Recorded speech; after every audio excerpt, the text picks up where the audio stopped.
It's on. Yeah. Sending it live. Fuck it. We'll do it live. From the Republican National Convention, the United States of America proudly presents National Treasures, Robert Schmidt and Nicholas Alexander. Moderation helps everyone feel safe. To build a positive live chat experience for you and your viewers, choose who can participate. Set a delay between messages. Hell yeah. Yes. Close, I don't care. Sensei, Drunken Squirrel, Kinkers, Kenster, Imperial Stout. Welcome in, everyone. Hello, welcome to this Tuesday installment of the Joe Rogan podcast. How's everyone doing? Sup, Lex and Bray? Jim? Hi. Hey, Amber. Yeah, we're here. Motorhead. You're missing in action, buddy. We love you. Guy Williams. Coble. Hi. Bart Kelly. Hi, Bart. Skylar Joe. Rhymes with fart. My name is pronounced Skylar. Hi, Skylar.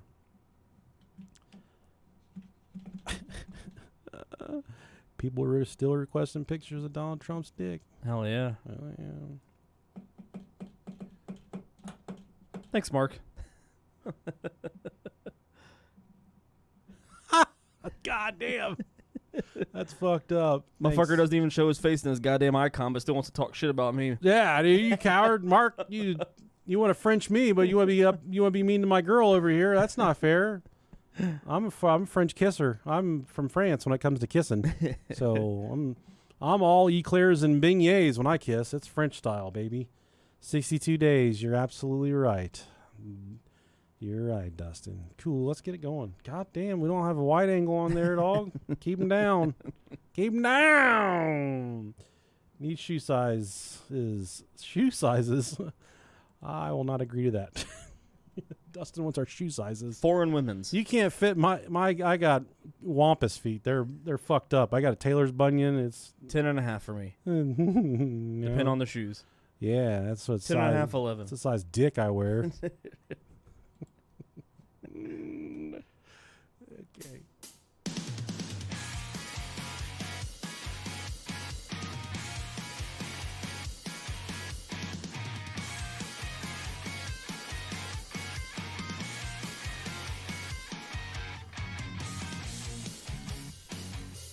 Welcome in, everyone, to the most extraordinary, incredible audio journey you will ever go on in your entire life. I'm here with my greatest friend in the entire world who would lay his pecker on railroad tracks for me. This is my favorite friend, Robert Dog. Robert Dog, welcome to the Brohio podcast. Hi, everybody. It's so happy to have you. It's an honor to have you guys here. It is. You're wearing a nacho cheese sombrero. I know I am. That's exciting. It is. It's squishy. We got that. We got that from one of our friends at the live show. Yeah. In Indiana at the scary jail. This place is pretty cool. It was scary. I was telling somebody about that place the other day. I was touched. Yeah. People kept on putting their hands on me. It's kind of hot. Yeah, it was. Usually you got to pay extra for that, but Fuck yeah, it is. We got a lot going on here today at the Brohio podcast, and I welcome all of you to sit back, relax, pour yourself a stiff drink for me because I'm still haven't had any alcohol in 40 something days. you had me at stiff. It's really upsetting because our favorite brewery in the whole entire world, the one down the road from the both of us, Hairless Hair Brewery, Yeah. they just announced they're doing a blueberry muffin sour this week. I saw that. Yeah. So my wife texts me. She says, "Look what they got." And I said, "Normally you're mostly supportive. Right now you're not being supportive." Then she offered to drink it herself. She does not drink beer at all. And French kiss it into my mouth. Oh, is So that a then loophole? then I start pouring through the rule book for 75 hard. I can't find anything about someone French kissing beer into your mouth. Yeah, that's a loophole, my friend. It's not a poop hole, but it is a loophole. Yeah. So now I'm asking myself, do I do it? What do I Do I let her French me, or do I think I think you're good. do I challenge her to a few practice runs? Is what I do. Speaking of the runs, I shit myself at work today. Hell yeah, dude. I just tell me if I'm off camera, Okay. and then actually, yeah, I'm off. There you go. You're off camera. I didn't change my underwear when I got home, so Okay. tell me if there's like a brown spot. Okay, let me see. I don't see one. No. No. Pretty blue. Nothing. No, I didn't see any mud marks. Yeah,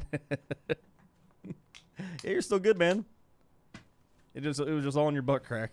No, I took my underwear off and cleaned them. Okay, gotcha. I got my toilet paper wet. Yeah. And I scrubbed it both sides, and it sounded like I was sawing wood in there. My buddy came in. He said, "What are you doing?"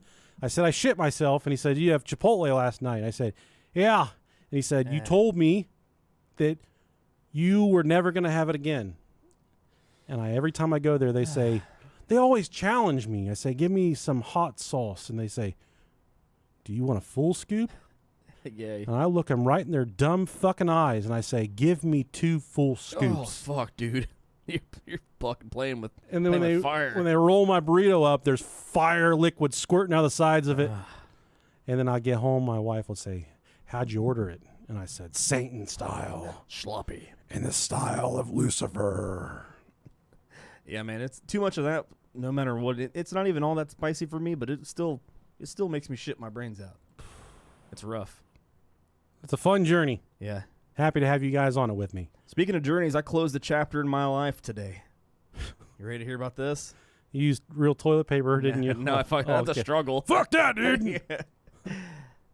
The truck is gone. Oh, really? It is fucking gone. Yeah. Oh, wow. Finally. Did you sell it to that junkyard? I sure fucking did. All right. They came and picked it up. They gave you some money for it? Yeah. All right. He was actually, he said, "Oh, they're going to be happy with this." Yeah, I mean, it's in really fucking good shape. really good shape. Just got a fucking busted-ass transmission motor on it. Yeah. But yeah. It's Congratulations, fucking dude. It's gone. It's the anal word of your life. Yeah. My dad will be happy for you. Yeah. It's been sitting there for almost a fucking year. Not even being able to be worked. Disgusting pile of shit. It sucked, dude. Hey, we got a few new patrons. Thanks for hopping on, guys. Remember, Yeah. for Patreon, you get all the episodes ad-free and some bonus content for a little about $1 a month. Yeah. Chip Kwood, old double C.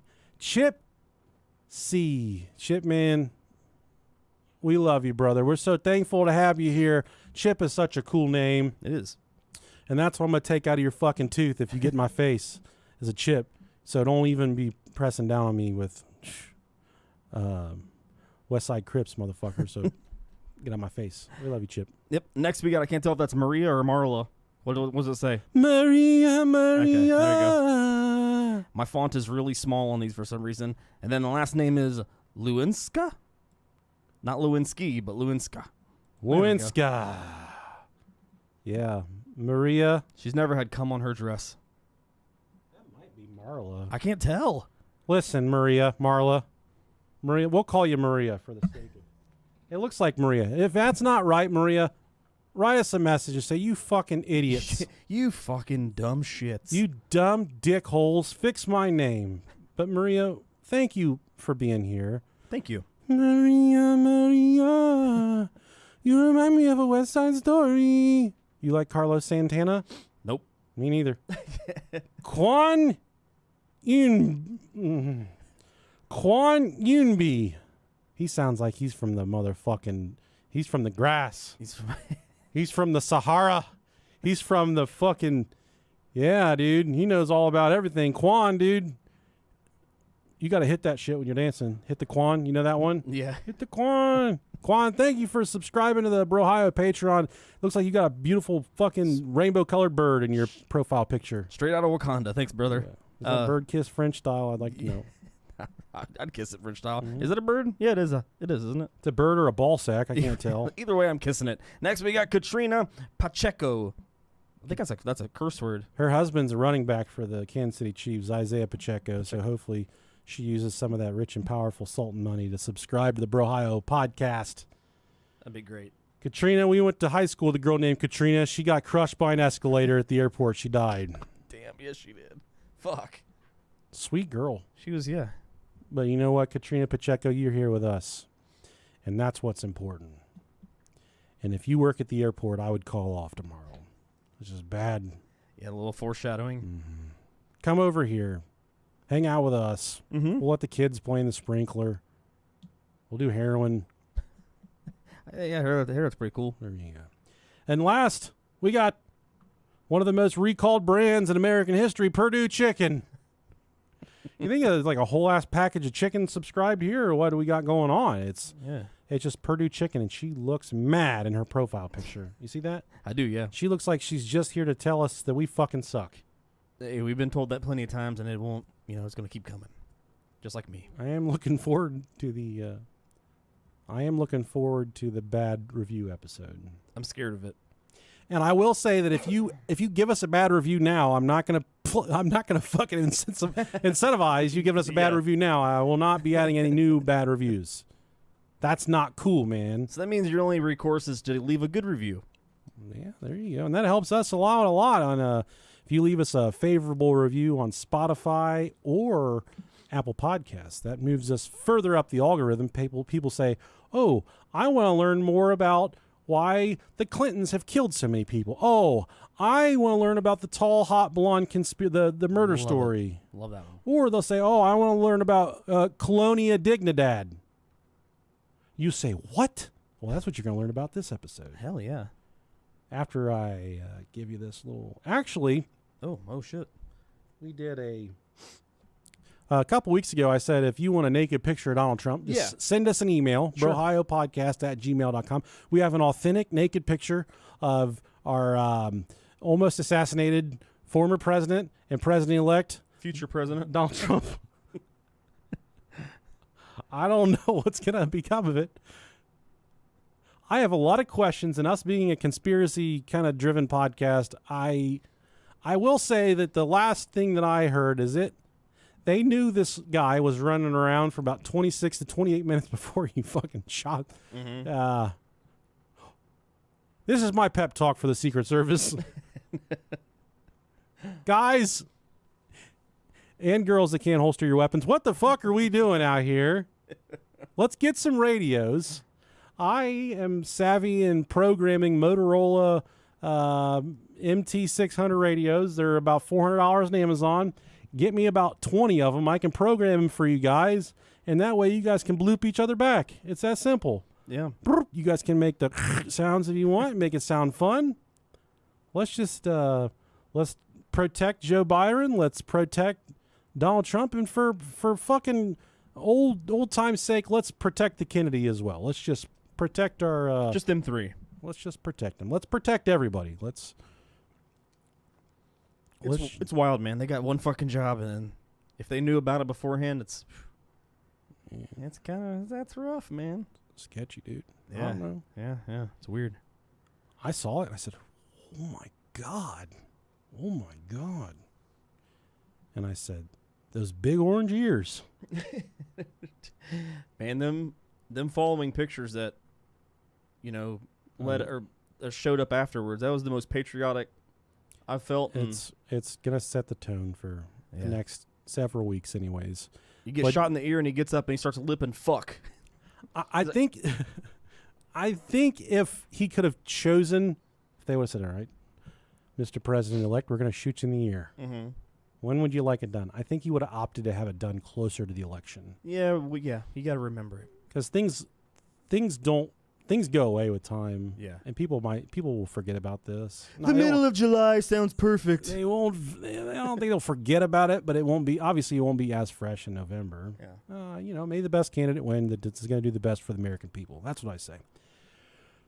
With that being said, we said send us an email if you want a naked picture of Donald Trump, and we had a young lady by the name of Katie. She's. This feels a little chat GPT-ish, but I would like to share the email with you. Okay, let's go. It says, "Hello, I hope this email finds you well. I'm a new listener to your podcast. While I am still new, I wanted to provide a few key points as to why I deserve to receive this picture and have composed a list as follows. Keep in mind, we didn't tell anybody you had to tell us why you deserve the picture. We've just been sending them to everybody. Just put it in your subject line. That's all you got to do. Number 1, I am a hardworking American woman working to make ends meet and pay my bills. Amen, sister. So am I. I feel that. Number 2, currently, I'm stuck in a rut and could really use the moral boost. Okay. Right. Well, so could Trump's wiener in this picture. That's why I still look at the picture. 3, I want to see what his wiener looks like. Natural. 4, I'm tired. Hey. She's been listening longer than she's leading on. It's on it. 5, I would be ever so grateful to receive this special artifact as it would make a lovely addition to my growing shrine. Trump dicks? Or just dicks in general? This email made me laugh really hard. As stated above, I do believe these reasons will have earned your respect enough to share such a picture. If you feel there is not enough reasons, please respond to this email, and I will make it my life's mission to compile as many additional reasons as possible. Thank you so much for the opportunity to be considered a recipient for the picture. I eagerly await your response. And you just respond with the picture. That's all I responded with. Now I write her back again, say, we need more reasons why. Yeah, I was going to say. We're taking this back. We're Indian giving. I need 3 more reasons. Please. Don't give me another reason. I'm fucking about that anyway. So That's great. Fuck this place. I had an article prepared for you guys about a man that urinated on $500 worth of deli sandwiches, but I think we're running out of time. It is very crucial that we get started on this episode. Yeah. I think so. But real quick, you guys have a tremendous opportunity to join us on the world's grandest cruise. Setting sail from Galveston, Texas on September 16th. We're going to be going to many places in Mexico where we will be having sex with dolphins. We'll be eating, we'll be drinking, we'll be smoking like kings and queens. And we've dined on pork and beans. Hell yeah, dude. Did you play on that? That's a Dusty Rhodes promo. I was going to say, that's I've dined with kings and queens, and I've dined on pork and beans, baby. See, man. Hard times, baby. Hard times is when you work for 35 years, and on your retirement day, they give you a watch. Hard times. You know about the Hard Times promo? I do, man. Yep. Now that you say that. That's hard times, baby. I love Dusty Rhodes. He was great, dude. I had my Gold Dust shirt laid out to wear tonight, but I opted for Arthur instead. We live down the road from his house in Fort. I think maybe I've talked about this before. Arthur? Not Arthur. The fucking aardvark? The aardvark. He lives in like a fucking hole or something. I may have lived down the street from him. Hey, it's a wonderful time today. From Dusty Rhodes, baby. Yeah. He's a fucking... Do you think Arthur was black? No. I've seen something to talk about. He's an aardvark, not a pit bull.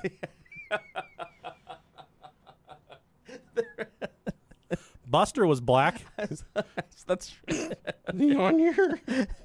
No. I saw. Or who's the big one with the big head and the big teeth? He's an aardvark, not a pit bull.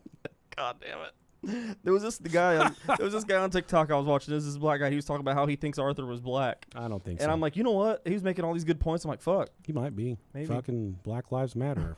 Arthur Lives Matter. Whatever you gotta do. Pit bulls matter. Pit bulls matter. Ohio lives matter. Tell you whose life doesn't matter. This guy we're going to talk about in this episode. Okay. After a quick break for some of these sponsors. Those were good ones. Those are great. They sent us a survey today. They said, check back and tell us what sponsors you're okay with. I said, send them all, lady. Yeah. Whatever it is. Squeeze cheese. Sandals. Putting greens. Poker, gambling, politics, drugs, pharmaceutical, fishing string. I don't care. Send them all. No, hey, fuck it. Van Halen replica guitars. Yeah, we're cool. fine with that. Hell yeah. He's dead. Nice guitar, though, I'd imagine. He played it well. Probably still play it better than me. He dead? Yeah. Yeah, even dead. We are traveling to the remote foothills of the Andes Mountains. Ooh. And I'm not talking about them fancy chocolate mints you get at Olive Garden. Love those mints, man. How many of those you think you could eat before you start to shut down? Like 64. 50. I think I could eat 50 of them. Yeah. Aren't those delicious? They're really fucking good, man. They're really good. I'm a huge mint guy. Me too. Mint, like chocolate mint, like chocolate. Any mint, man. I'm an Mint aficionado. What about those thin mints from those sluts that sell them at the grocery store? Love it. On the side, on the parking lot. Yeah. Love Girl Scouts. Fucking Girl Scouts of America. These delicious little morsels. Speaking of cults, Yeah, right. that's a Hey, and this is another thing that's kind of fucked up about that whole thing. The Girl Scouts get these delicious fucking cookies, and the Boy Scouts get that fucking faggy ass popcorn, an industrial crate of popcorn. and it's fucking awful. We had a box of that in our cabinet when I was a kid for a good, I'd say from K through 12. Dude, it's so rough. We had a like a fucking Call of Duty drop box full of. We had a Call of Duty care package full of popcorn. It's in your fucking doomsday shelter now. Yeah, these guys can use fishing string to kill a mountain lion and start a fire, but they got to peddle popcorn. It's so sad. Like you can't get 12 bags of fucking Orville Rickenbacker for $2.99. Dude, What a dumb sales model. it really is. Do you remember the really shitty like holiday popcorn that was like in the big tins and is divided into threes? We still get that here. Do you really? Our kids love it. Oh, that fucking shit sucks. It's spaceman food, but they love it. They'll eat it. The caramel popcorn isn't bad, but all the other to the cheddar and the fucking normal It's sucks. only okay when you have nothing else in the That- house to eat. That's true, yeah. Yeah, like I said, we're traveling to the remote foothills of the Andes Mountains in Chile, or Chile as us Americans call it, Mm-hmm. for this cult. Yeah, this is a cult episode, and that's a real Nice. cult to me. Something off the beaten path, something, especially when it's a cult in a region where they're not really natives of the area. Yeah. And that's what we're talking about here as Germans Ooh. living in the mountains of Chile. And I think that has all of the ingredients for a pretty solid cult. I do say so myself. I do have a growing fascination over the years. It's an episode I've always wanted to do. Was the Mormons have a village, multiple villages in Mexico, and they feud with the cartel. Oh shit. And there's been bloody fights between the two. That's pretty cool. You remember about 6 or 7 years ago, maybe, there was a Mormon family just shot up in the desert in Mexico. Everyone says, this American family is just pulverized by gunfire in the middle of nowhere, and no one can figure out what it is. Well, it was the Mormons, and they have a turf war going on with the cartel in Mexico. That's pretty fucking cool, man. That's the last group of people I would expect to be beefing with the cartel. Well, I wouldn't beef with the Mormons or the cartel. Oh. The Mormons, they got multiple wives to throw at you, dog. That is true. But Pick them up and throw them at you. cartel's a lot scarier, I think, though. Yeah, for sure. For anyone that'll cut your spleen out and put it in your mouth and then set your skull next to a storm drain Yeah, dude. on the busiest street in town in the middle of the night are not to be fucked with. Yeah, I'm good. Much like we apologized to Anonymous when we did their episode. And they messaged our phones directly afterwards and said, "You did a good episode. Good job. We don't have to kill you. We don't have to ruin you. That made me proud. We think the world of the cartel." Thanks, guys. Thanks for all you do for the community. Everything they do, we're here for. Mm-hmm. This group of people living in the mountains of Chile were actually Germans, Nazi sympathizers even. It was a utopian cult called Colonia Dignidad, or that might be pronounced Dignidad, but nonetheless, Colonia Dignidad. And this was a cult that this goes back to post-World War II, actually, is when this thing all first got kicked off. They have been in this region of the Andes Mountains in Chile for many, many decades. First inhabitants arrived around 1961. Hell yeah. Not too long after the end of World War II. The leader of the cult Colonia Dignidad was an immigrant by the name of Paul Schäfer. And I spelled his name differently 48 times in this research. So pardon me, but it is indeed Schäfer. Okay. He was a German fellow. He was a welfare worker, almost like a caseworker. But on the German side of things, he was what they called a welfare worker, helping families that lived in poverty to get access to government health care and food.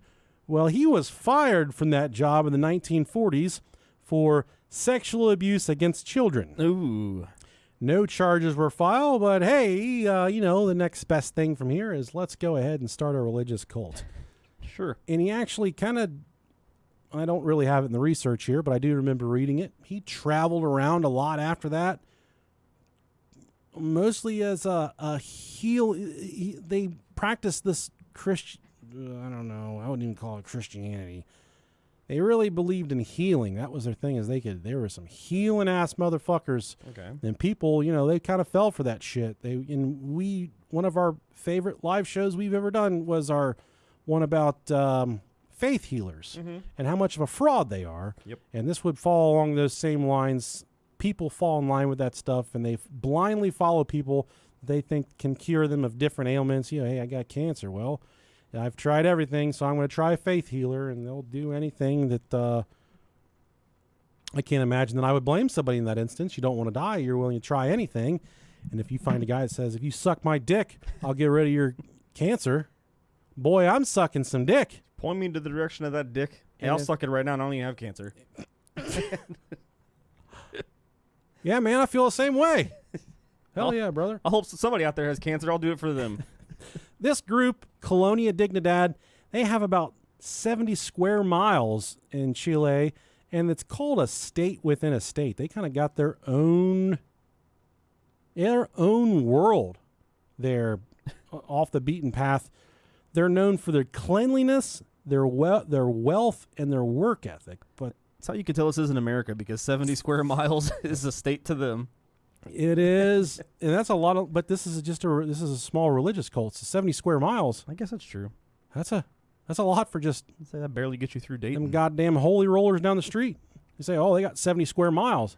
That is true. That's not an anchor. Yeah. That's Dayton to Cincinnati, dog, or I don't know. But fucking square miles pretty big. It's pretty big. Not Dayton to Cincinnati, but you know. But yeah.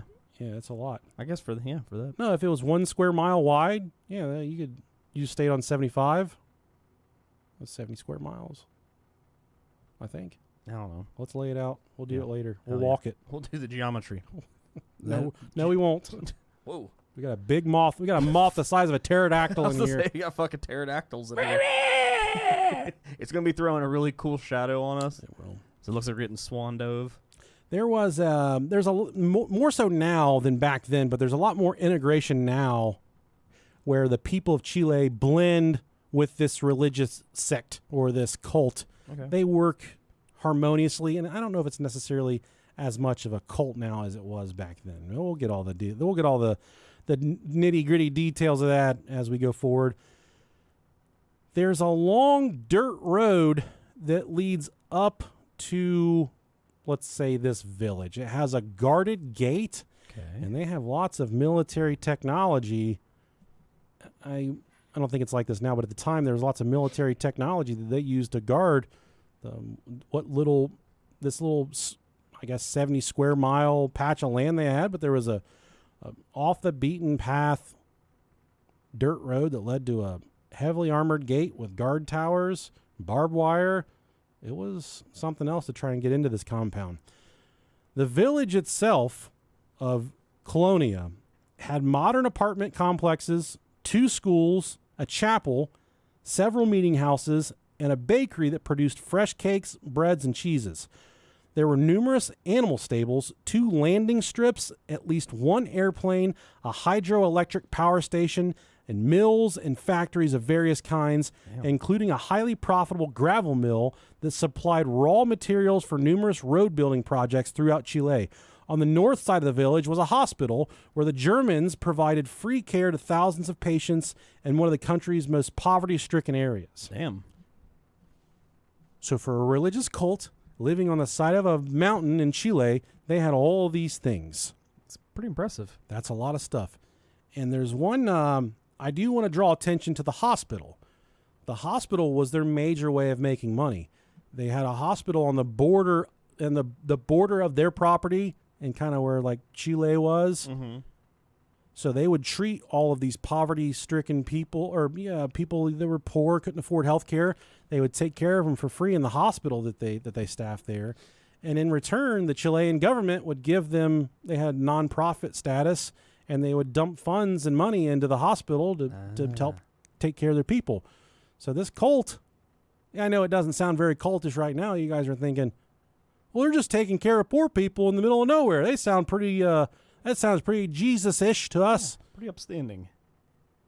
Well, it gets wild. Hell yeah.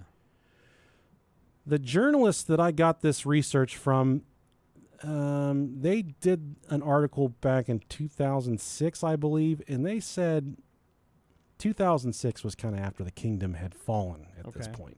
Okay. But they said going into this, we'll call it a compound, was like the Twilight Zone. You go in there and everyone's just kind of got their faces frozen. They're all doing robotic actions and there's no emotions. They're all wearing the same thing. They're not wearing anything with any type of character. Kind of just strange. But the cult itself, Colonia Dignidad, was led by a gentleman named Paul Schäfer, like I stated before.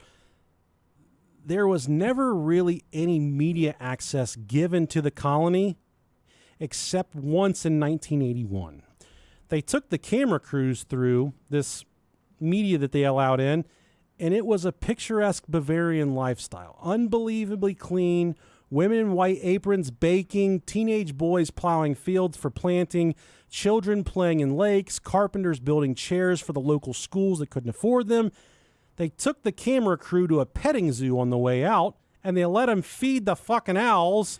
And then as they were proceeding to leave the compound, they had an orchestra set up, and they played music for them as they left the compound. Ooh, they gave them a grand tour.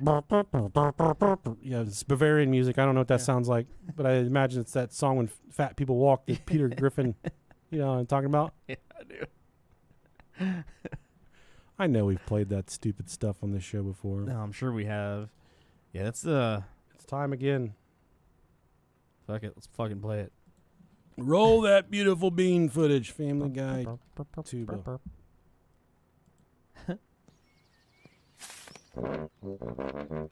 Stop it! Cut it out! I have a glandular problem. That'll be $60. That's so good. Great show.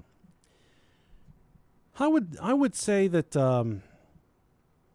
their lifestyle is similar to how our Amish people live now. Okay. When you go to their houses, they typically have gorgeous gardens and houses, just well-made shit. They all have matching kind of clothes, matching hairstyles. Facial hair. Matching facial hair, matching DNA in terms of husband and wife. Yeah. It's Amish country's different, man. If you guys aren't familiar with Amish people, they fuck. They fuck, yeah. The more times they fuck, the more people they have. They help them build barns. They build barns and milk horses and shit. Yeah. If you've ever milked a horse, send us an email, brohiopodcast@gmail.com. Use I want to see Donald Trump's penis in the subject line. But over the years, as the years have gone by, investigations by the Amnesty International, governments of Chile, governments of Germany, and the government of France have shown evidence of terrible crimes in Colonia Dignidad, including and not limited to forced labor, forced child labor, child molestation, weapons trafficking, money laundering, torture, kidnapping, murder, and much, much more. Ooh, it's a lot. There was a military leader by the name of Augusto Pinochet. He ruled Chile from 1973 until 1999. He was just like he was just an army general. I'll say that's crazy. It's a long tenure. He ruled the whole ass country. Wow. He used the Colonia Dignidad as a secret torture camp for anyone that opposed his political leadership. He had secret hit teams set up that would go around, look for politicians that objected to him and his policies. They would capture people, and they would take them to the Colonia Dignidad compound where these people would never be seen again. At Colonia Dignidad, they had intricate tunnel systems where they would take these people underground and torture them, electroshock therapy, full-blown machine gun executions, you name it. You call them motherfuckers Rid-X because they were just Orkin, man.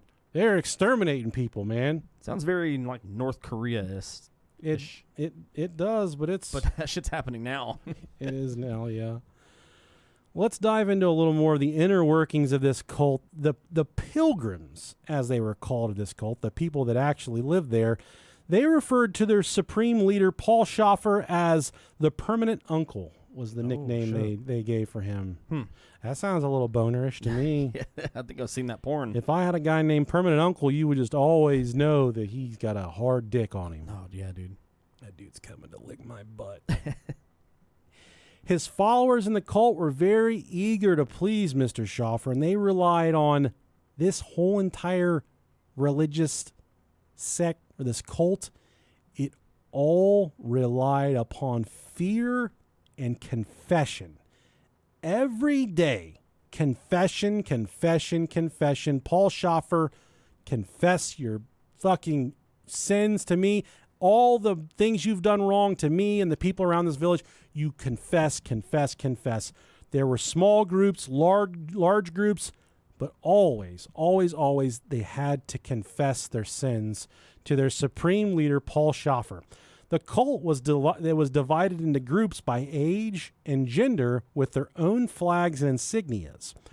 Boys that were born into the cult were separated from their parents immediately and raised by what they called nurses until the age of 6. The children, the young children, the babies, as they called them, would just be raised in the hospital. They would be kept away from their parents, their mothers and their fathers.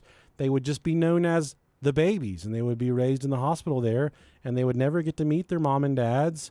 They would be raised until the age of 6, where they would graduate to their next phase, where they were simply called the wedges. I got a wedgie one time that caused me to bleed, but I'm not certain what they mean by the word wedges here. It's a little different than... Yeah, definitely a little different than the wedgies. Mm-hmm.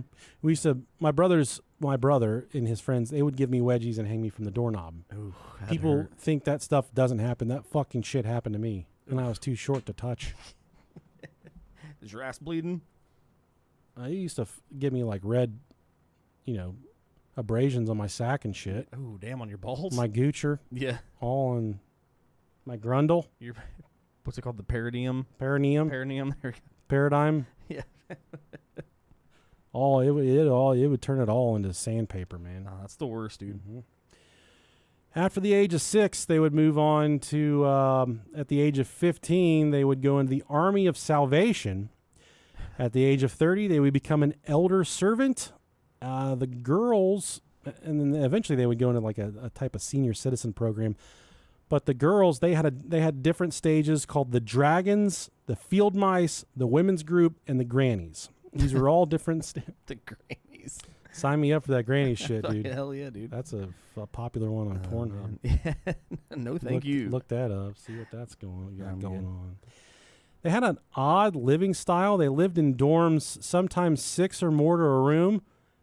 Obviously, they all stayed with the same sex. They didn't intermingle. Yeah. All they had to their all they owned per person: pajamas, work clothes, leisure clothes, a week's supply of underwear, and everything else they owned, their shoes, their socks, were kept in closets, kept in locked boxes and lockers to kind of prevent them from being inclined to run away. Okay. That was a way to kind of dissuade them from that. And I'll tell you what, brother, a week's supply of underwear ain't going to work for me. It's Tuesday, and I'm already on day Friday of underwear. Yeah. I think I go through 2 a day. And that's not even taking into consideration the ones I'm wearing I shit in earlier, so technically I shouldn't be wearing these. That's true, yeah. Man, you're on next Monday's underwear now, dog. I kept on smell checking myself all day, wafting my butt towards my face, because I said the instant that I can smell my own butt today, I'm going home. I'm leaving work. I'm sick. I've shit myself. How do you get to leave work early? You shit pants. That's it. You say, boss man, Pants shitted. boss lady, I've shit myself. Never fails. And they look you in the eye. They say, "What about productivity?" And you just say, "I've shit myself." If you've ever shit yourself, send us an email, brohiopodcast@gmail.com. We're going to get some emails from that one. The most profound thing that I've found about these Donald Trump naked emails, mostly females. Really? Mostly You fucking little hornballs. college-age girls. I can tell by their email addresses. Yeah. You fucking hornballs. Look at you wanting to see the big red cock. The little red cock, I would say. The flamethrower. It looks like a Bic lighter. With hair on it. Looks like a Bic lighter that somebody, got wet and dropped in a house with a bunch of, dogs. There's just hair. Just stuck. Every day these motherfuckers would wake up and report to their groups, their respective groups, whether they were a dragon, a wedgie, a field mice, a wedge, A granny. wedgie, whatever they were that day. They granny, that's the group. They'd find me wearing a wig up in there. I'd have a mop on my head. Just fucking living luxuriously with all the old people. Every day they would wake up and report to their groups and work all day. They worked for free. They did not get paid. Wow. As Supreme Leader Schäfer preached that it was service to God to provide these services out of the goodness of your heart and to not work for any wages.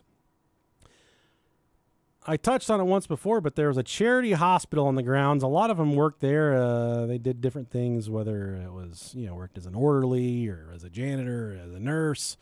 There were a lot of jobs there at the hospital, and that's how he made a lot of his money, because he would get these payments from the government for having this charity hospital, but everyone in the hospital worked for free for religious reasons, for the sake of being banned or exiled from this cult. They would work for free, and a lot of the younger men that were out plowing the fields, working hard in the carpenter shops, they all worked for no wages. They simply got pajamas. Damn. 5 pair of underwear that you couldn't shit in. God.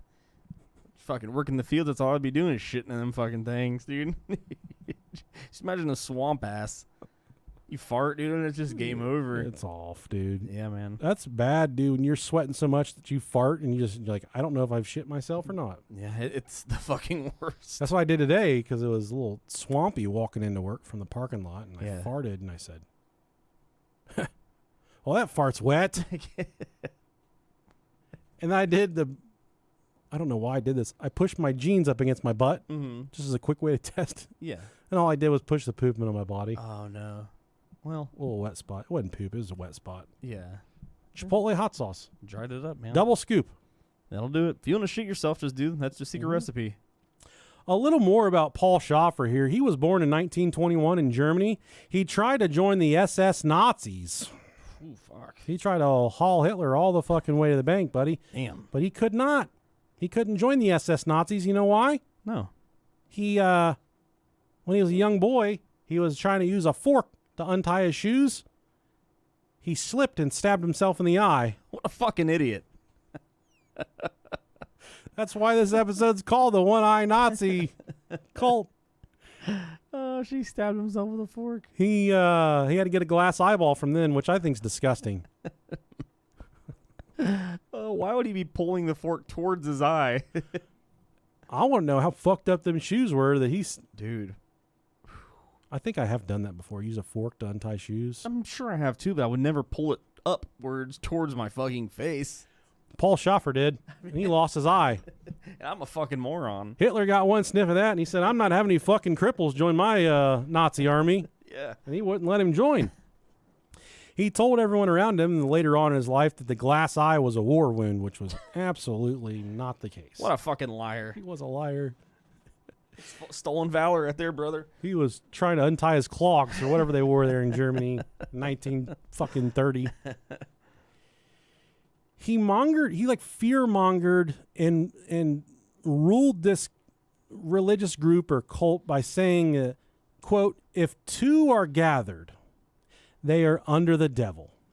If 3 are gathered, they are under Jesus. He made it feel like anytime people were in groups of twos, they were telling secrets. That's me and you, dog. And we're just down here telling We're secrets. fucking little gossip girls. If these gay walls could talk, they would just moan. They come down here to dripping cum 100 years from now to test if this house is haunted. Yeah. And they turn on the shadow box. Fuck.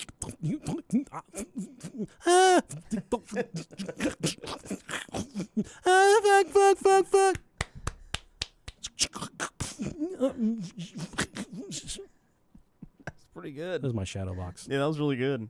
You can buy those on Amazon and eBay and shit. Yeah. Go ghost hunting. Find you a ghost. We almost found one. About caught hands from one down here one time. Yeah, dude. He was. It was pissed. I'm not going to assume it's gender, but He was a raging Cajun. yeah, dude. Fucking ready to go. Upset. Yeah, in the words of Jason Aldean. Raging Cajun. I hate that guy. Oh, Your wife like Jason Aldean? I don't think so, no. Surprisingly. My wife beefs with these people, Mm-hmm. and then I start beefing with him just because she talks about it so much. Yeah. I think he cheated on his wife and left her for a very attractive woman. Good for him. I don't know. But we beef with him in this house. Yeah. I don't know the full story. I just know we're beefing with him. Well. Yeah. Yeah. Fuck him. So that's how Paul Schäfer would rule his cult by telling. That was the thing, was confess, no secrets, no lies. And any time you were in a group of two, it was presumed that you were telling secrets and telling lies and making things up and being untrue to yourself and untrue to God, and most of all, untrue to Mr. Schäfer. You'll ask yourself, how did he garner such a following? Well, people came to him for guidance, for healing.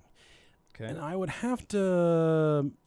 Paul Schäfer got his teachings from another traveling evangelist preacher that preached healing. But once these people came to him, some of them were fleeing Germany because they thought they worried about another world war. They worried about Russia attacking Germany. So they would actually flee Germany, and they knew about this place. Some of them would flee Germany to seek healing from him. Once you got there, though, they would take everything away from you. They would take all your money. They would take the keys to the Lambo. You wouldn't have anything. Damn. You're just sitting there in a fucking potato sack. You have no way, even if you said, all right, this ain't quite for me. Imagine getting yourself into something like that. You just saying, dude, I've had diarrhea for 6 days. I'm going to go talk to this guy down the street. And then he says, give me your wallet and your socks. Oh, shit. Take it all. Takes your Nikes. Gives you 5 pair of underwear.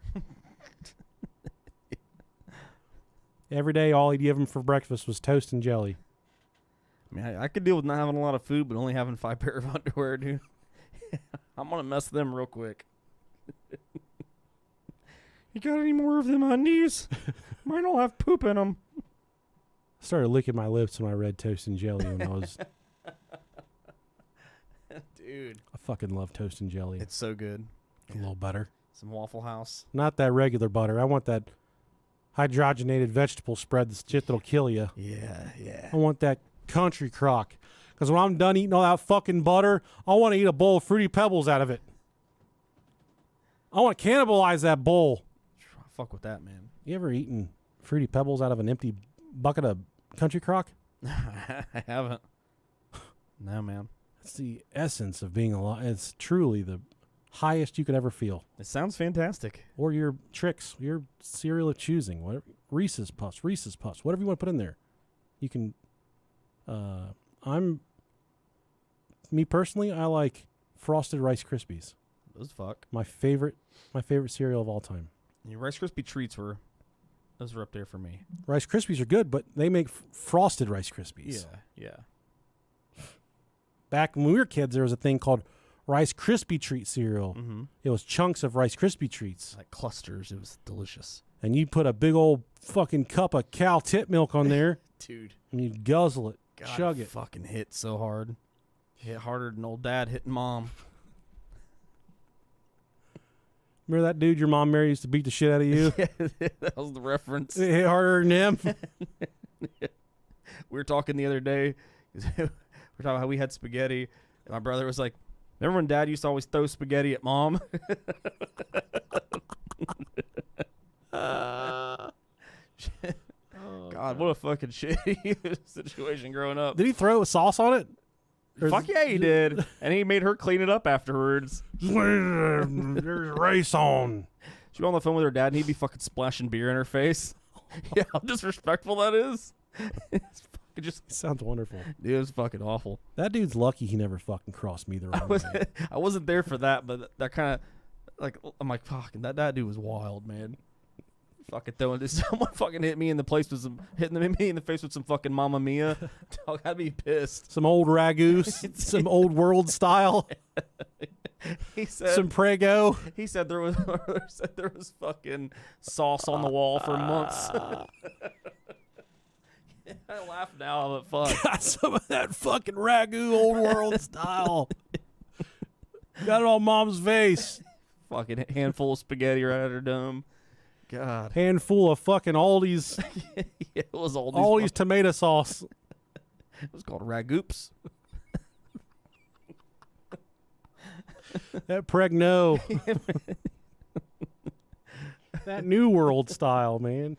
Oh, fuck. People in this cult, they were rewarded for snitching on each other. He would take, if people told on one another, he would give them extra underwear, like extra changes of Don't be telling on everybody. extra toast and jelly for breakfast.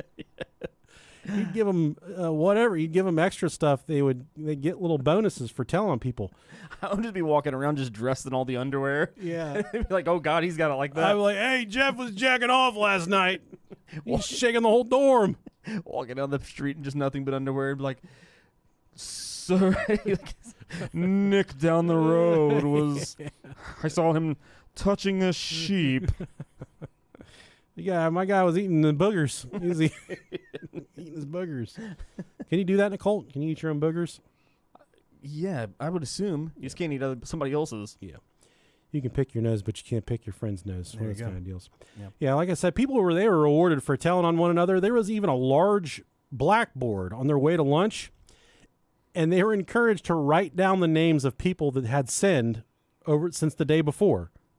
So they would literally give you the opportunity to snitch out people at breakfast time. They would just say, Rob, Nick, Rob, Nick, Rob.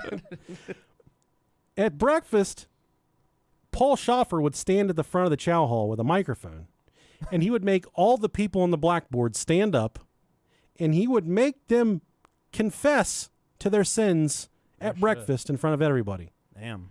You could just write, you got a problem with Randall. You could just write Randall's name up there for no good goddamn reason. So then Randall gets called up in the middle of his fucking pineapple and cottage cheese breakfast time, his toast and jelly. And he has to, they're like, oh, Randall, what did you do? Confess your sins. And if you'd say, I did not sin yesterday, my Lord, there was none of that. You had to confess for doing something wrong. There was no defending yourself. You couldn't say, I didn't do that. You would get they would view you as a rebel at that point. And that is a very, that's a colorful word I want you guys to hold on to, because the rebels were treated differently. They would make them dress differently. They were tortured. Lots of bad things happened to the rebels. So at that point, you'd say, yeah, dude, I was squeezing my nuts at the water fountain. You just make something up. You said, I went down to the granny's breakfast, and I showed him my morning wood. Oh, shit. Whatever you had, you just have to make something up. I was on TikTok yesterday, and I saw this video that this guy was he jerked off on some girl's leg in a Dollar Tree. I saw that. That's fucking wild, man. And he ran. Yeah. Yeah, Got that nut for under $1, my guy. dude, her leg was covered in it. Poor thing. Skeet, skeet. Skeet, skeet, skedaddle. I think I would shoot somebody over that. God, dude. You coming to me with your AIDS I'll shoot you. You're already struggling by going to the Dollar Tree. Yeah. And then you're struggling while you have fucking cum on your leg. And they've raised their prices, too.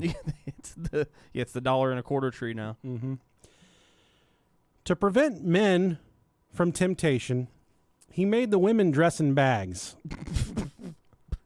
Boy, I'll still get the job done. Oh, dude, I never met a potato or a fucking butt I wouldn't eat. Yeah, Exactly. So dress her up in potatoes. I don't care. That's fine by me. He'd make the women wear their hair in very unbecoming tight buns, and he made the women work in workshops. So they had like manly, knobbish fucking carpenter hands. Hell yeah, dude. That's where the meme, my hands look like this, so their hands don't look like that. Yeah. That's where that meme comes from, is this. Hell yeah. He'd have these 40-year-old women up there fucking using a wood file, making benches for dining room tables and shit, making sawhorses. Hey, it's a good skill.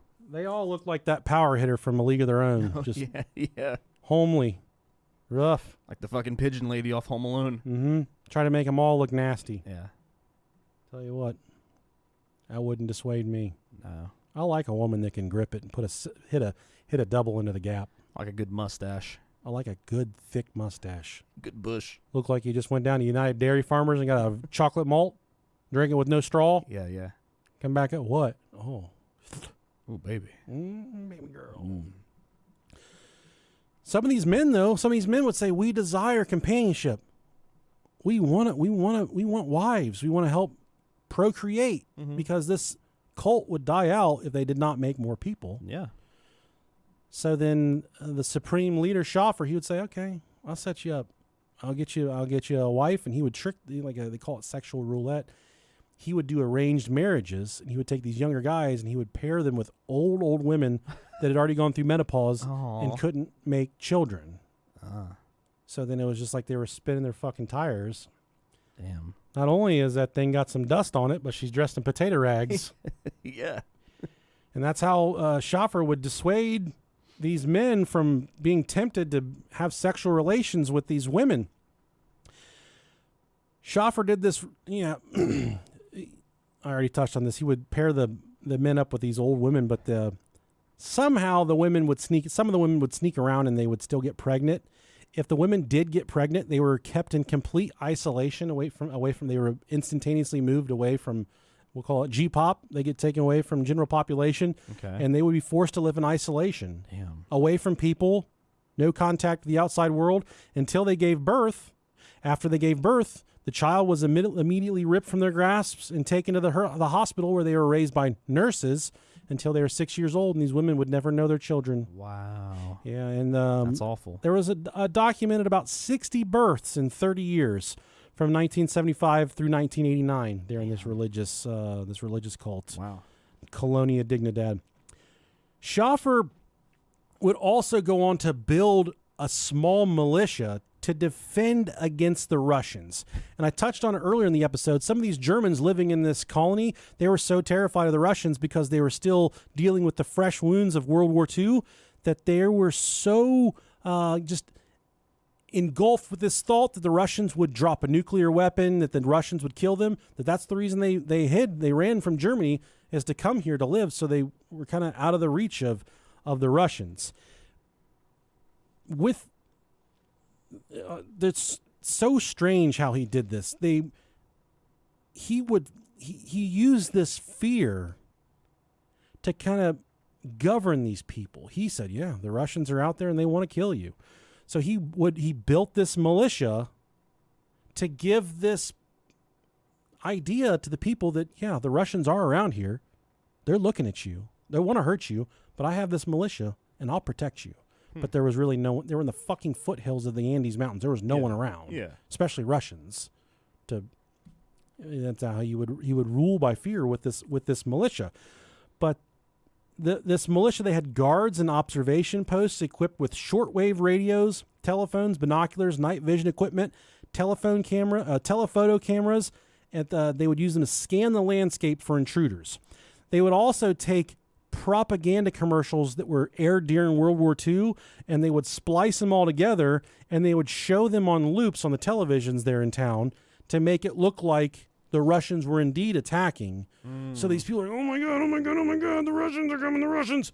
When really, it was just all fear tactics, it was scare tactics. He would do this to scare the people, to kind of give them this perception that the outside world was indeed coming to kill them, but he was using this militia to protect them. The militia grew bored. I would say. They didn't have much to do because there was really no threat of the Russians there in the Andes Mountains. Right. So then he started to use the militia they had like German attack dogs. He would use the militia to torture his own people. These rebels we talked about, people that wouldn't confess to their sins, all these people, the rebels, they were made to wear red shirts and white pants, and the women they were made to wear potato sacks over their dresses. Legitimately, the rebel women were made to wear potato sacks. They had very uncolorful dresses to begin with, but these wild women and these wild men, they kind of, they had to wear that scarlet letter, dude. That's rough, dude. And he would use the militia to torture them, various methods of torture. One person by the name of Franz Barr, and he'll play a role in this story later on, he was a 10-year-old Chilean that was adopted by the cult. So he lived in Chile, and he was adopted by the cult. As he grew into adulthood, he was accused of stealing in one of the carpenter shops. I think it was a piece of wood or a tool, something he was accused of stealing. The militia came and abducted him from his workspace. They beat him over the head with electrical cables until it broke his skull and rendered him unconscious. Holy shit. Simply for the belief that he stole from the carpenter shop that he worked in. So the militia storms in with their attack dogs. They beat him over the head with electrical cables, caving his skull in. They take him to the hospital. They continuously drug him to keep him in a sedated state, to just pretty much keep him alive at this point. Yeah. From there, once he's finally able to become functional again in the hospital, they escort him, almost like closed security. They escort him back and forth to work from this point. And he's so drugged up, his fucking head is broken. He's just constantly sedated and on these psychotropic drugs, because there's another belief that they were the Germans were using this as like the Germans were famous for human experiments, testing drugs on people. Yeah. Doing these cruel human experiments. There's a belief that in this camp, this colony, they were also testing people there as well, which I couldn't gather much details about that. But they would escort him back and forth to work. Franz claimed that when he was brought to his room at night, he was subjected to electroshock treatments. They would apply electricity to him, and they would crank the electricity all the way up. They would crank it up so high that he couldn't talk, he couldn't move, he couldn't do anything, and they would grill him with questions. Why are you doing this? Why are you doing that? Why did you do this? And they had the electricity cranked so high that he couldn't answer the questions. God. And then when he wouldn't answer, they would turn the electricity even higher. And that's what he said. They would do this, these electroshock treatments to kind of a torture, to get him to confess to things. Franz went on to say that escape from the compound was nearly impossible. He cited one rebel by the name of Wolfgang Mueller. And when I say the word rebel, you'll remember back that every day they would go to breakfast. They would fucking write people's names on the board of people that were sinners. Yeah. You would have to stand up in the chow hall and say, this is what I did. For people that didn't, I didn't do anything. They were immediately deemed a rebel. They would be forced to dress in these, the clothes that would mark them as rebels, and then they would be continuously tortured throughout their stay in the colony. One rebel by the name of Wolfgang Mueller, he tried to escape 3 different times. And in 1962 and 1964, both times the Colonia Dignidad militia raided the home where he was, or the family that was hiding him out. And both times they would raid the home. He was sedated and brought back to camp. Oh, man. The final attempt, after he escaped, he sought police protection.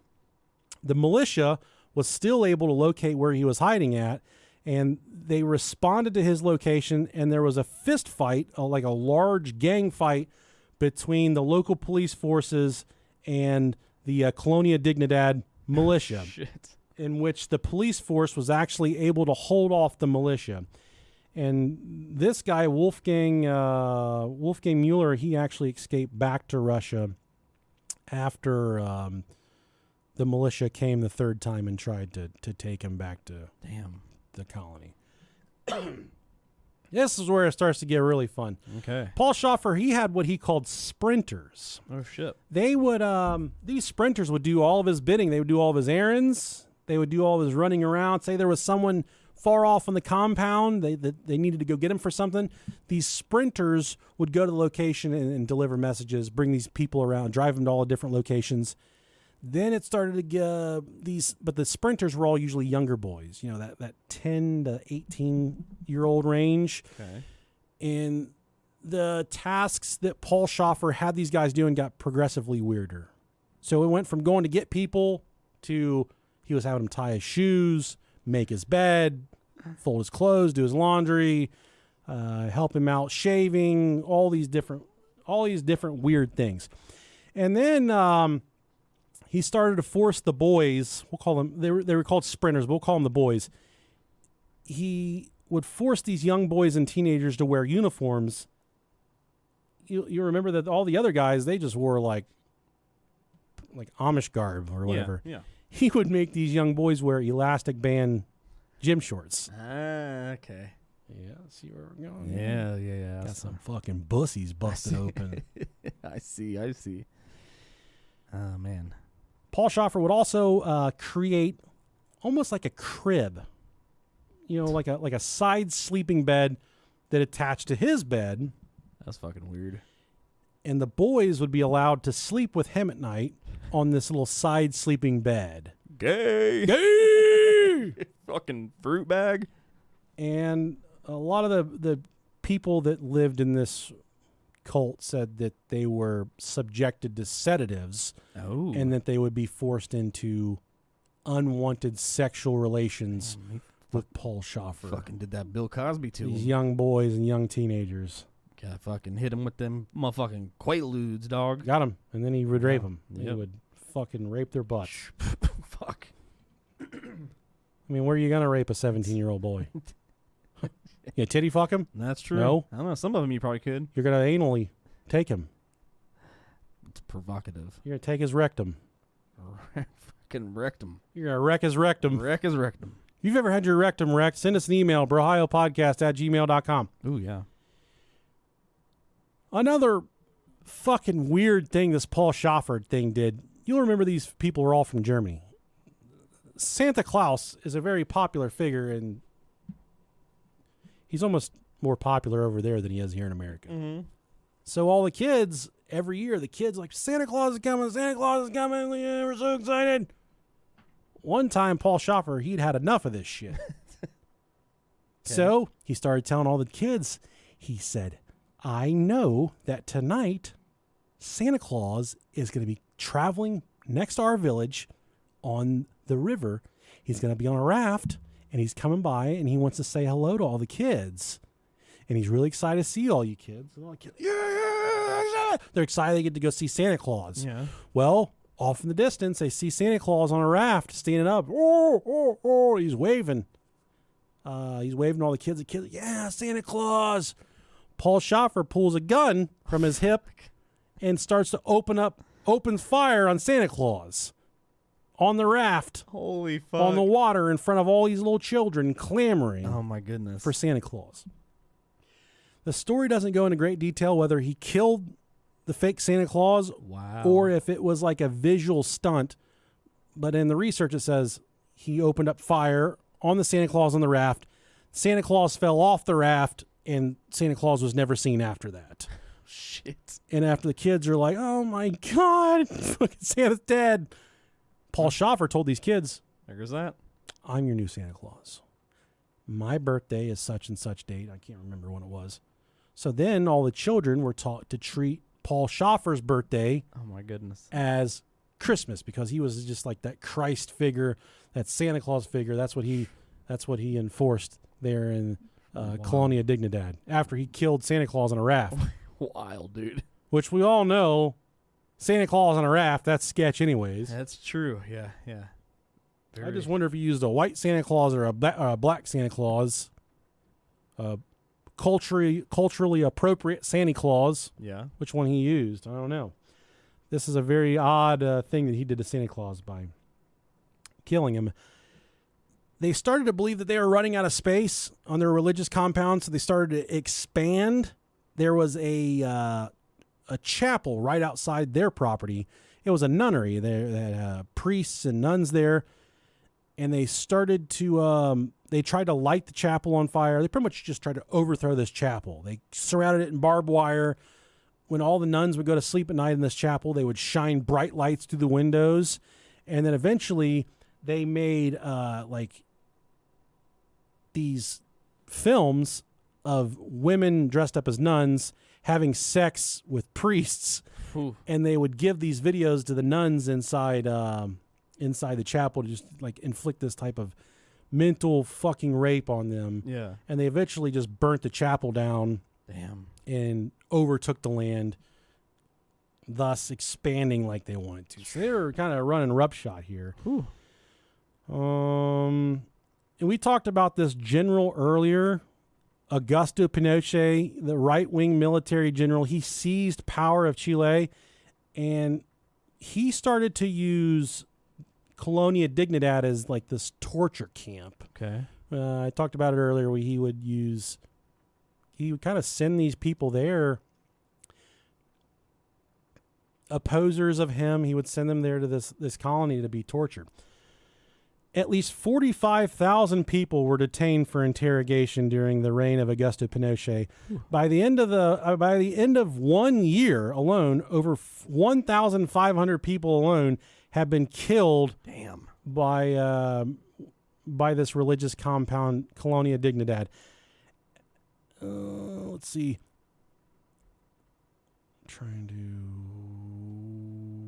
His blindfold was replaced with a leather cap that came down. There's a chin strap. The hell is it? Okay, this is one guy that was captured by the Chilean government and sent to this religious compound. Okay. He said that he was blindfolded with a leather cap that came down over his eyes. It had a chin strap that held his jaw firmly in place, and ear flaps equipped with metal wires. There were more wires that were taped to his ankles, thighs, chest, throat, anus, and genitals, and all were hooked into a voltage machine. And he says the first session alone of interrogation and torture lasted for 6 hours. So he had a high voltage machine attached to his taint, balls, and dick for 6 hours. That's a lot, I don't care what you think I did. I did it at that point. Just let me fucking confess to whatever the crime is. Get these wires off my dick. Dude, I'd be doing a whole lot of coming. Am I? Yeah, dude. Some people are just That'd be rivers of ejaculate. down with a clown. They're just, He went on to say that some of his torturers beat him with a rubber cattle prod that emitted more electrical currents. Damn, dude. They stabbed him with needles that caused his skin to itch. Ooh. They put out their cigarettes on his body and applied a sticky substance to his eyes and mouth. Sometimes if he screamed, they shoved it down his throat. And no one knows the reach of how many people were killed by Colonia Dignidad. One instance, there's a Chilean local there that used to be a bus driver. Okay. He was forced to bus these people that, they would take bus loads of people that they thought needed to be interrogated. This general. Okay. And they would bus them into this religious compound. And this Chilean local said that in one instance, he had a bus of 35 people that they instructed him to drive to a remote location just outside the compound. He drove there and dropped them off. And before he could even get out of earshot, he heard a fully automatic machine gun open up fire on all 35 people. Shit. Presumably killing them on the side of the dirt road where they were dropped off. Fuck. And he said this would happen all the time. He would bus in loads and loads of these people that the Chilean government said needed to be interrogated to this religious compound. Damn. And they would be pretty much euthanized on the side of the road, exterminated. let's see, executed. There we is the go. word I'm looking for. Yeah. By machine gun fire on the side of the road. It's kind of a cool way to go, though.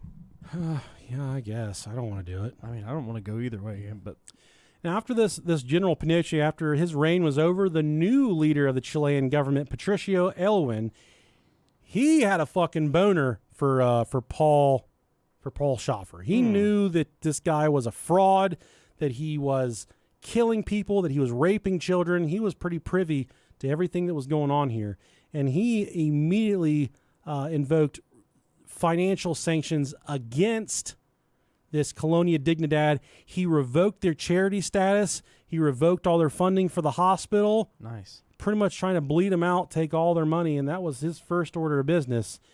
Yeah, so losing their nonprofit status and kind of invoking these financial audits, they were losing a lot of money at this point. Although it's believed that nothing changed from this point. It was about this time that the Colonia Dignidad started to do what they called an intensive boarding school, where Chilean local children were invited to live and work on the compound until they were 18 years old. They would be provided room and board, food, yada yada. In return, they would work on the farm. That's what they would do. And these Chilean families were like, hell yeah, take him, fucking make a man out of him. And they would send them to Colonia Dignidad with no real idea of what was going on. There was one, I think he was like a 10 year, he was like a preteen, teen around that age. He actually was able to sneak out a note to his mother, and pretty much in the note, it said explicitly, "Come save me, he's raping me." Shit. And the mom said, "What the fuck is going on?" The mom, she went to the compound and she got her kid. She took the kid directly to the hospital, and they had a doctor examine the child, and the doctor said this child's has been repeatedly molested. There's obviously trauma to his anus, whatever exam they do, but they could tell that he had been there was immense amount of sexual abuse the child had been going through. So from that moment, that mom took it. She obviously took this personally. And she skipped the local, because the police force for all those years, the local police force, it was kind of known that they were in bed with the Colonia Dignidad. They were in bed with them, and they were doing whatever. So when people would report crimes, they'd say, people are dying there, people are being molested and raped. The local authorities are like, yeah, okay. Because they had this fucking nasty-ass militia with machine guns, night vision goggles, guard towers. It's wild. And actually, we'll find out later on, they had a lot. A machine gun is like a paper cutter compared to some of the actual weapons that they were hiding. So the mother knew she wasn't going to get much help from the local authorities, so she went directly to the capital city, where she spoke with the chief of Chile's National Detective Force, Luis Henriquez. He had 25 years on the police force, and he was actually able to secure an arrest warrant for Paul Schäfer in August of 1996. This arrest warrant was for child abuse. Somehow, some way or another, word got back to Schäfer that an arrest warrant was issued, and arrest was imminent, that they were going to come search his compound and arrest him. On once he got word of this, they had an intricate tunnel system that they used to take people underground and torture them. Yeah. And he used this it's believed that he used this intricate tunnel system to live from then on, and he used it to actually escape the area. On November 30th, 1996, Luis Henriquez, he served the search warrant on the property, but Schäfer was nowhere to be found. And you would think with all the guns, ammo, heavy artillery, that the militia, that they would fight and kill this police force. But this police force, or the militia, was like, come on in, have a look. And you'll remember I talked about it. This community was picturesque. It was gorgeous. It was well maintained, clean, wealthy. It looked like a utopia. It was unlike anything that these people had ever seen before. They did their initial search, and there was no sign of Paul Schäfer.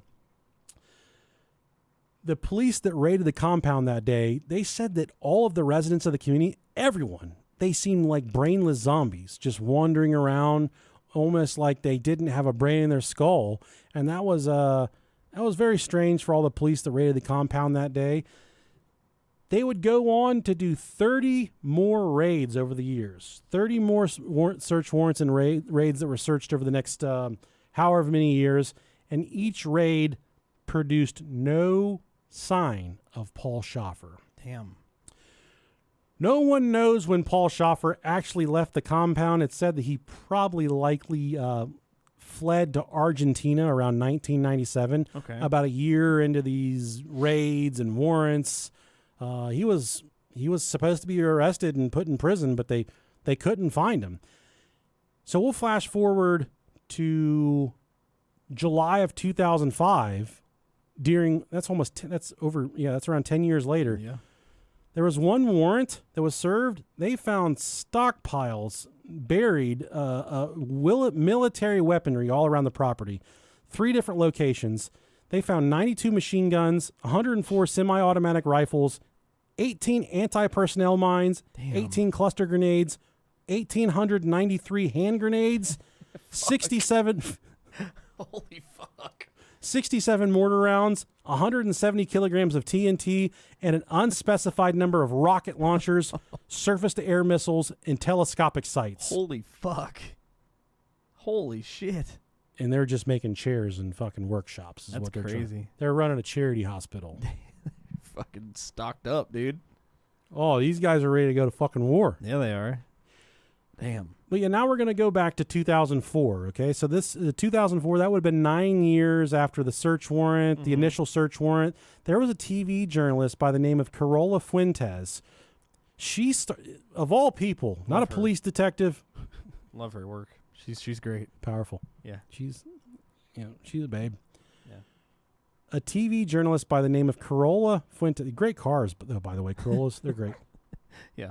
She started a deep investigation into the whereabouts of Paul Schäfer. She knew that there were decades of claims of child sexual abuse, murder, molestation, money laundering, secret fucking weapon transactions, all these horrible, horrible things going on in this compound that was thought to be a religious retreat.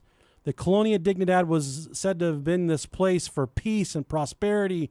People could go to confess their sins and live in purity, when in all actuality, they were going to this religious compound where if you were a young boy, you were going to live your life in gym shorts and be fucking raped all the time. Ugh. If you were a young woman, you would never feel the warm embrace of a hot, hard dick. You would be forced to live in the hospital. In a potato sack. To live in a potato sack and eat toast and jelly every morning. I tell you what, if I had to live my whole entire life without feeling the sweet embrace of a hot, hard dick, I would be upset. Dude, I would get to the pearly gates and fucking Paul or Luther or John, whoever the fuck is up there, and say, "You coming in?" I'd say, "No. I never got any hot, hard dick. Yeah. So unless you can give me some of that, send me to hell. Send me to hell so I can get some hot, hard dick, and then I'll come back." Dude, if they got hot, hard dick and Little Caesars pizza in hell, oh man, sign me the fuck up. That's where I'll be. Yeah. $5 hot and readies. The dick or the pizza? $5 hard dicks. Yeah. Yeah, buddy. Oh man, sign me up for that one. So Carola Fuentes, she started to work with the Chilean government because it's said that Paul Schäfer, he fled and he went to Argentina. Okay. Well, Argentina and Chile, they didn't get along. Okay. So the Chilean government, they just started giving all their tips to this TV journalist. They're like, he's here. Go look for him here. So she's getting a pipeline from like the country's national detective service to go find this guy. She was given the name Franz Barr, which you'll remember from earlier. Franz Barr was the guy that was captured, I believe, when he was 10 years old. Yeah. Or he was one of the guys that tried to escape. He was someone that was held, that lived almost 30 years in this compound. Okay. Yeah, he was the escapee we talked about earlier. Okay. He told Corolla that he said there were high-ranking officials from Colonia Dignidad that were going from Colonia Dignidad and traveling to and from Argentina. So he said, if you follow these high-ranking officials, they're gonna lead you to Paul Schäfer, wherever he's at in Argentina. So the Chilean government also, like I said, they didn't get along with the Argentinian government.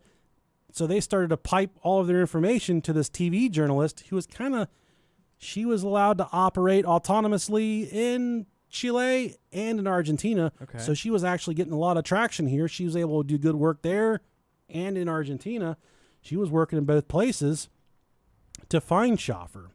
She went on a 13-month-long investigation, and until finally she followed two of his closest lieutenants and a nurse. She followed them from Argentina to Buenos Aires in Argentina. March 10th, 2005, she cornered Paul Schäfer in a townhouse, in a luxury townhouse in Buenos Aires. She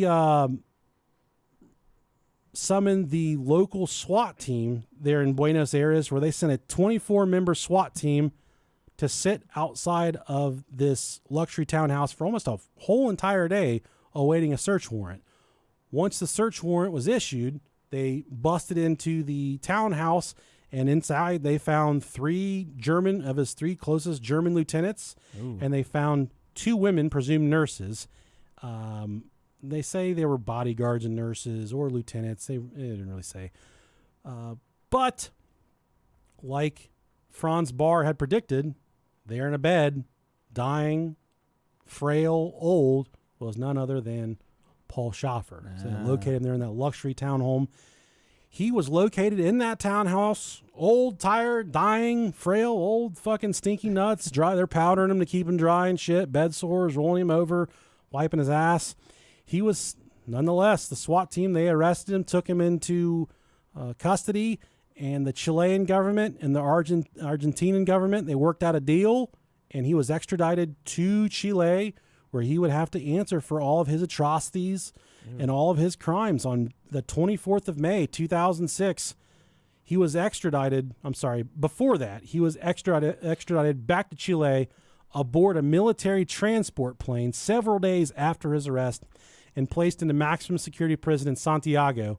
On the 24th of May, 2006, Schäfer was sentenced to 20 years in jail for sexually abusing 25 children and was ordered to pay 770 million pesos, or approximately $1.5 million, to 11 minors whose representatives had filed claims against Schäfer.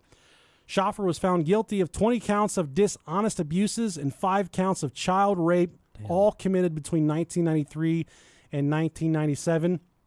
On the 24th of April, 2010, Schäfer died at the ripe old age of 88 years old at the Santiago de Chile ex-penitentiary, their hospital, and this was due to heart failure. It was later revealed that he was suffering from a severe cardiac illness of some type. Oh, damn. But he died old, tired, alone in a Chilean hospital, presumably alone. Should have had all those kids come back and rape him. They should have just given him a bag of condoms.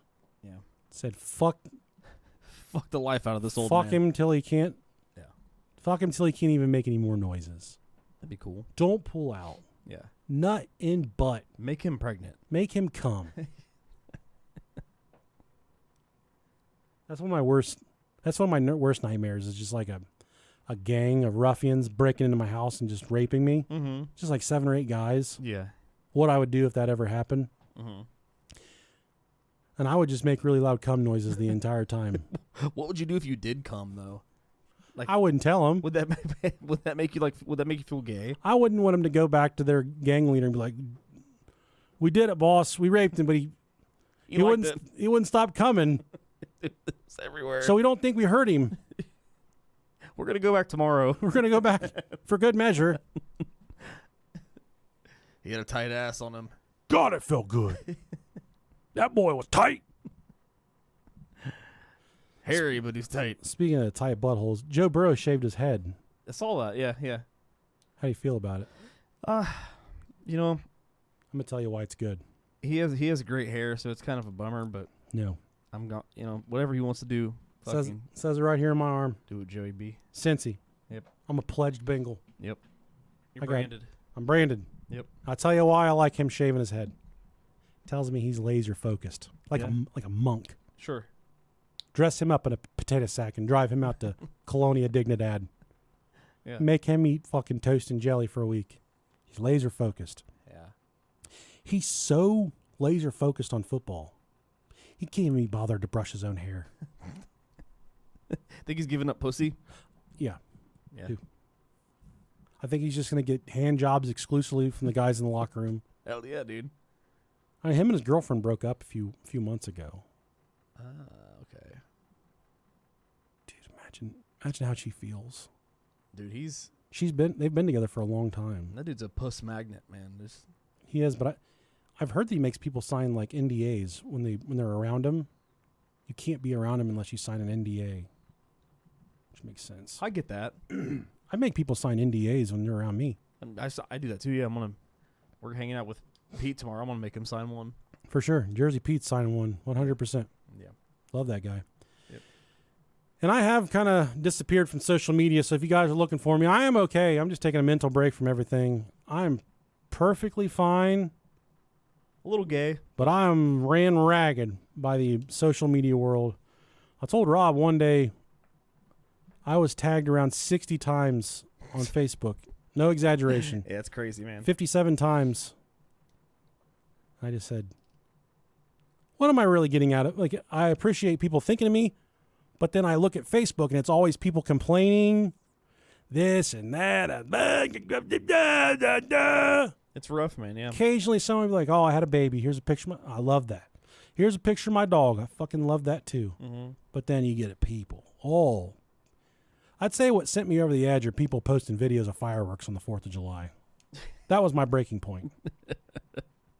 That'll get you. Nobody wants to see your fucking fireworks videos. I didn't even go see them this year because I'm like, I fucking seen them. Yeah, they're all the same. I still like going. I don't give a fuck. I like to pretend I'm playing baseball in Sandlot. That scene. Yeah. America. America.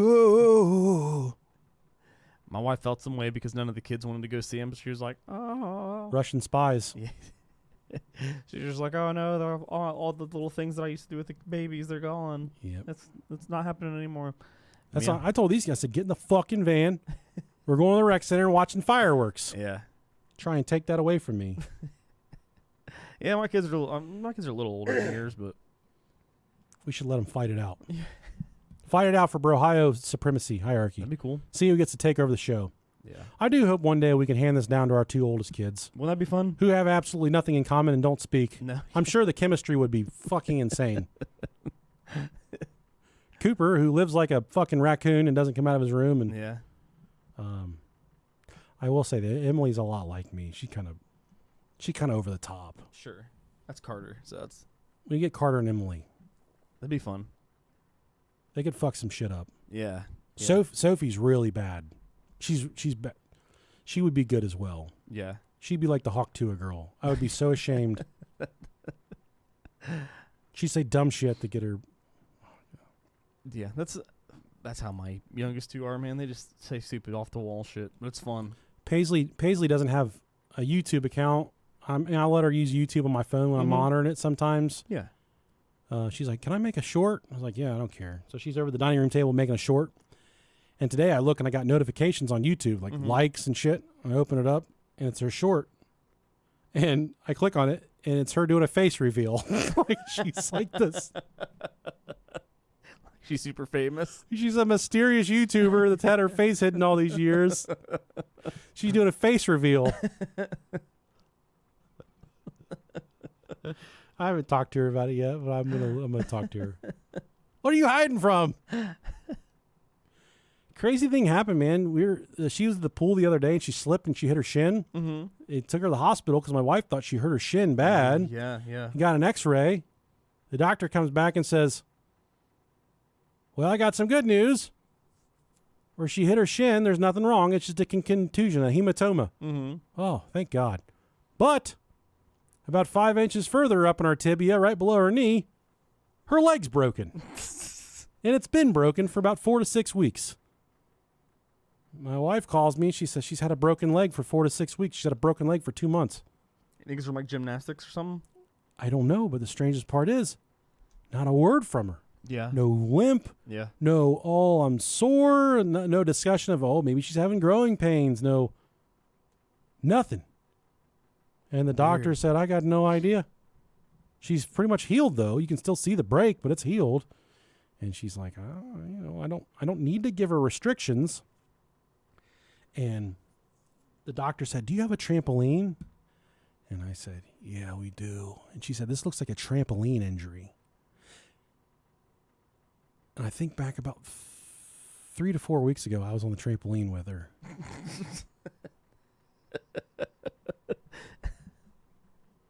But I wasn't launching her because I knew there's an inherent risk. But I wasn't bouncing her around like that. So I'm not feeling too guilty about that. I don't think it was me. Well, I mean, you didn't like even if it was you didn't do it on fucking purpose.